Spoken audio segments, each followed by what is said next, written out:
Bonjour à vous, je suis Ezio Sabatini, fondateur de No Statu Quo, et aujourd'hui nous allons plonger au cœur d'une réalité qui freine bon nombre d'entre nous dans notre quête d'évolution personnelle et professionnelle. En fait, il s'agit de quoi? Eh bien, ni plus ni moins que de la peur de l'échec. Vous savez, cette peur-là, c'est en quelque sorte cette barrière mentale qui, bien souvent, nous cloue dans notre zone de confort, nous privant ainsi de ce dont on est réellement capable d'accomplir. Alors pour illustrer cela, imaginez ceci. Vous êtes par exemple un jeune entrepreneur talentueux, peut-être que vous êtes dans cette situation d'entrepreneuriat, et vous avez récemment eu une idée de projet totalement innovant. Mais voilà, la peur de l'échec vous ronge, vous empêchant en quelque sorte de franchir le pas. Vous craignez le jugement des critiques et l'éventualité de tomber. Et à ce moment-là, votre zone de confort devient quoi?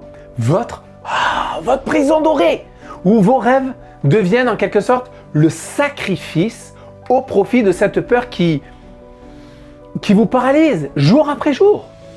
Alors si vous vous reconnaissez dans cet exemple, sachez que vous n'êtes pas seul, car nombreux sont ceux qui se heurtent à des problèmes tels que la procrastination, le doute de soi ou l'évitement des défis. En fait, tout le monde aspire à une vie de réussite, d'épanouissement, de liberté, mais cette peur maintient le club des 97% des gens dans une boucle de stagnation, d'insatisfaction. Donc dans cette vidéo, nous allons déchiffrer ensemble la nature de cette peur, ses mécanismes et surtout comment la transcender pour en faire un tremplin vers le succès et l'accomplissement. En fait, je vais vous livrer dans quelques instants 3 clés simples mais absolument puissantes pour pouvoir transformer cette peur en une force motrice. Car mon objectif, c'est qu'à l'issue de cette vidéo, vous soyez en soi armé de connaissances et de stratégies efficaces pour faire face à cette peur de l'échec et embrasser bien sûr une vie où votre progression ne sera que continue, ne s'arrête pas, ne sera pas comme un effet de soufflet, mais elle va continuer sur la durée. Mais pour comprendre l'emprise que la peur de l'échec peut avoir sur nous, il est tout d'abord nécessaire d'explorer ses racines et le mécanisme, notamment psychologique, qui génère cette peur. Tout d'abord, l'un des principaux générateurs de cette peur provient de nos expériences passées. Vous savez, par exemple, un échec vécu dans le passé, surtout s'il a été vécu de manière, je dirais, intense ou publique même, bien cela peut laisser une empreinte durable dans notre esprit. Il crée en quelque sorte ce souvenir une anticipation négative où la simple pensée de prendre un risque réveille la mémoire douloureuse de cet échec. Et c'est pas fini.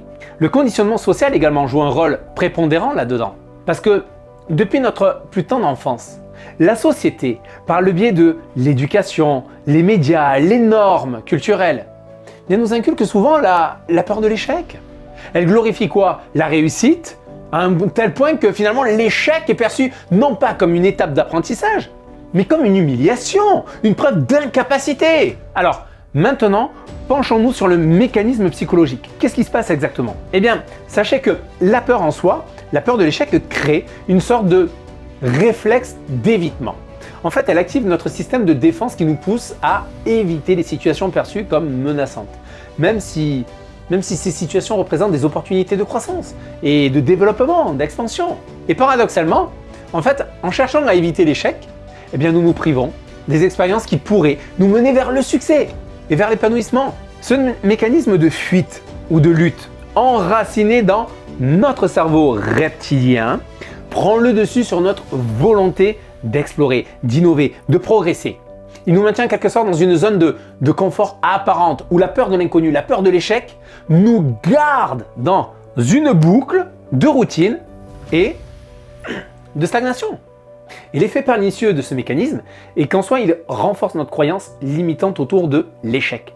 Plus nous évitons les situations de challenge, moins nous avons confiance en notre capacité à surmonter les obstacles. Et plus la peur de l'échec s'ancre profondément en nous. Et c'est de cette façon que notre peur nous maintient en quelque sorte dans une prison dite invisible, limitant notre vision à ce que nous connaissons déjà, à ce qui est sûr, prévisible. Mais comme vous le savez, la magie se produit où? Hors de notre zone de confort, dans l'action, dans l'apprentissage, où chaque échec est un pas de plus vers la victoire. Alors maintenant, là, à ce stade de la vidéo, il est maintenant vital de reconnaître les besoins fondamentaux qui nous poussent à désirer sortir de cette boucle de peur. Il s'agit bien souvent de quoi? D'un désir profond de réalisation personnelle et professionnelle, que ce soit d'une aspiration à vivre une vie également riche de sens, d'accomplissement, de progrès. En fait, c'est en quelque sorte l'appel à exceller, à déployer notre potentiel et à contribuer positivement dans notre domaine d'activité et dans la vie bien sûr des autres. En restant dans la prison de la peur, de l'échec, la peur de l'échec, ces besoins restent inassouvis. Cela va créer quoi? Un sentiment de frustration, de stagnation. Et à ce moment-là, nos ambitions demeurent quoi? Des rêves lointains. Notre impact reste limité et notre épanouissement personnel et professionnel en soi effréné. La prise de conscience là est l'antidote à cette paralysie induite par la peur. Il s'agit ni plus ni moins que de prendre conscience que sans action, sans risque, il n'y a pas de croissance ni d'évolution.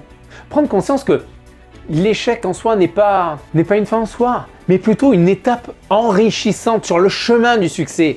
Car c'est en embrassant cette réalité que nous pouvons commencer enfin à opérer des changements significatifs dans notre approche face à l'échec et aux défis de la vie. On est bien loin là des standards de ce que la société nous a inculqué depuis notre enfance. Comprendre que pour obtenir des résultats différents, il est impératif de changer notre façon de penser, notre façon d'agir et surtout, notre façon de réagir face à l'échec. Parce que l'échec n'est pas une menace, mais c'est plutôt une opportunité, une invitation à apprendre, à grandir, à avancer. Lorsque cette prise de conscience s'ancre en nous, un nouveau monde de possibilités s'ouvre. Nous nous autorisons à rêver plus et surtout plus grand, à agir avec audace, à persévérer malgré les obstacles. Et c'est ainsi que nous commençons en fait à satisfaire nos besoins fondamentaux, que ce soit d'accomplissement, de reconnaissance, de contribution positive. Tiens, dites-moi d'ailleurs là dans les commentaires, quelle serait pour vous la première action audacieuse que vous entreprendriez aujourd'hui, je dis bien aujourd'hui, si la peur de l'échec ne vous retenait plus en otage? Allez-y, dites-le moi là dans les commentaires. En tout cas, vous comprenez bien que l'inaction, les amis, c'est le véritable échec. Tandis que l'action, c'est l'engrais du succès, de la découverte de votre évolution. Et pour vous aider, je vais maintenant vous dévoiler 3 clés simples, mais faciles à mettre en œuvre au quotidien pour vous permettre de dompter la peur de l'échec et reprendre ainsi le contrôle de votre trajectoire de vie. Je n'ai pas envie de vous donner des stratégies, des méthodes, des outils en fait qui sont complexes à mettre en œuvre. Non, je vais vous donner des choses simples, facilement actionnables pour vous permettre d'obtenir justement des résultats plus rapides et surtout vous encourager plus facilement à faire ces premiers pas. Premièrement, ce que je vous encourage à faire, c'est déjà de commencer à identifier vos peurs. Pourquoi cela? Eh bien parce que pour cesser d'être le jouet en quelque sorte de nos peurs, nous devons les regarder en face, les nommer, les comprendre. Cela consiste à faire quoi? L'inventaire de nos peurs, à les analyser pour en saisir l'origine, l'impact. Comment faire cela? Eh bien, vous pouvez par exemple chaque jour, lors de votre routine du soir par exemple, lorsque vous dressez un bilan de votre journée, notamment de ce que vous avez appris chaque jour, eh bien notez les moments où la peur de l'échec vous a retenu. Analysez les situations, les émotions ressenties, les actions que vous auriez pu entreprendre en l'absence de cette peur. Deuxième astuce que je vous donne, deuxième conseil, c'est développer une mentalité de croissance. Parce que développer une mentalité de croissance nous permet à tous de voir finalement les défis comme des opportunités d'apprentissage et non pas comme des menaces. Parce que c'est l'adoption d'une perspective où les compétences peuvent être développées à travers l'effort et l'apprentissage. Par exemple, lorsque vous êtes confronté à un échec, au lieu de dire « de toute façon, je ne suis pas fait pour ça, non, je ne suis pas fait pour ça, moi », dites plutôt « qu'est-ce que j'ai appris? Comment puis-je m'améliorer » Ezio, apprendre de mes erreurs, ok, mais si je peux éviter d'en faire, c'est quand même mieux aussi. Ben, vous savez quoi? Vous avez entièrement raison. Parce que même si commettre des erreurs fait partie du parcours de réussite, comme tout leader, en fait, la troisième clé que je vous livre est nécessaire. C'est apprendre des erreurs des autres. Pourquoi? Parce qu'apprendre des erreurs des autres va vous permettre d'accélérer considérablement votre courbe d'apprentissage. Et cela va vous permettre d'éviter bien des erreurs. Il s'agit là de l'étude notamment de parcours de réussite, d'obstacles surmontés par d'autres personnes, notamment des figures inspirantes de ce monde. Et ce, dans les domaines justement qui vous intéressent. Comment faire? Bien, lisez des biographies, suivez des formations, assistez à des conférences pour saisir comment d'autres ont surmonté des échecs similaires. Moi-même, c'est ce que j'ai fait. Je m'inspire en fait, je me nourris de biographies de personnes inspirantes. J'ai des mentors également, que j'admire. Pour illustrer la puissance de ces solutions, prenons l'exemple par exemple ne serait-ce que de Thomas Edison, rien que lui. Son parcours vers l'invention de l'ampoule électrique fut en soi pavé d'échecs. Ou, comme il préférait le voir, de découverte de nombreuses manières de comment ne pas réussir à faire une ampoule. Je vous rappelle qu'il a tout de même essuyé plus de 1000 façons dont ça ne marchait pas. Et pourtant, il a persévéré. Il a appris de chacun de ses échecs. Sa mentalité de croissance est un témoignage vibrant de comment apprendre de chaque échec, comment chaque échec nous rapproche de notre réussite. Rappelez-vous que l'action, malgré la peur, est la clé de voûte de notre libération de la zone de confort. Les bénéfices sont immenses, une confiance en soi accrue, une capacité renforcée à surmonter les obstacles et une vie riche de sens, riche d'accomplissement. En suivant ces étapes, les amis, qui sont simples, mais puissantes, et en embrassant l'action, vous allez transformer la peur de l'échec en un compagnon de route, un maître qui vous enseigne, qui vous guide vers la réalisation de vos objectifs les plus audacieux, les amis. Chaque pas, chaque échec, chaque leçon est une marche vers le sommet de votre potentiel, les amis. Je vous l'assure. Moi-même, lorsque j'ai créé nos statu quo, il y a eu tout un plan de route que je me suis mis en place. Et pourtant, il y en a eu des échecs. Et je suis heureux parce que grâce à ces échecs-là, j'ai appris et je suis également nouveau. Là, je ne vous parle que de nos statu quo. Mais tout au long de ma vie, tout au long de ma carrière, que ce soit même lorsque j'étais dans les études, j'ai appris énormément parce que j'ai osé. Je suis sorti de ma zone de confort et aujourd'hui, mon expérience, elle est unique, comme votre expérience à vous aussi. Donc, si l'on résume, les amis, ce que nous venons de voir là maintenant concrètement dans cette vidéo, nous avons en soi démystifié la peur de l'échec. Nous avons compris également ses origines, d'où elle peut venir et son mécanisme psychologique qui nous maintient dans notre zone de confort. Nous avons mis en lumière également dans cette vidéo l'importance cruciale de la prise de conscience pour opérer un changement tangible dans notre vie. Et surtout, nous avons partagé des solutions pragmatiques, comme quoi l'identification de nos peurs, le développement d'une mentalité de croissance et enfin l'apprentissage tiré des erreurs des autres, de nos erreurs, mais aussi surtout de celles des autres. Vous savez, j'aime bien la citation de John Maxwell qui résonne profondément d'ailleurs ici dans ce sujet aujourd'hui. John Maxwell dit: ce qui différencie les gens ordinaires de ceux qui connaissent la réussite, c'est la perception de l'échec et la façon dont ils y réagissent. Waouh!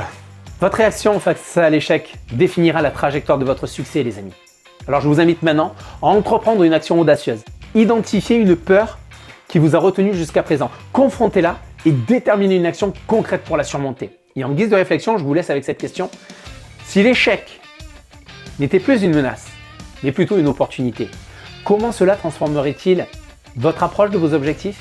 Avant de vous quitter, n'oubliez pas les amis de liker cette vidéo si bien sûr elle vous a apporté de la valeur et abonnez-vous à notre chaîne YouTube pour ne manquer aucune de nos prochaines vidéos. Et vous savez que nous sommes également présents sur Facebook, sur LinkedIn, vous pouvez nous retrouver sur notre site internet nostatuco.com. En tout cas, partagez cette vidéo aussi à une personne pour qui le contenu en tout cas pourrait l'aider.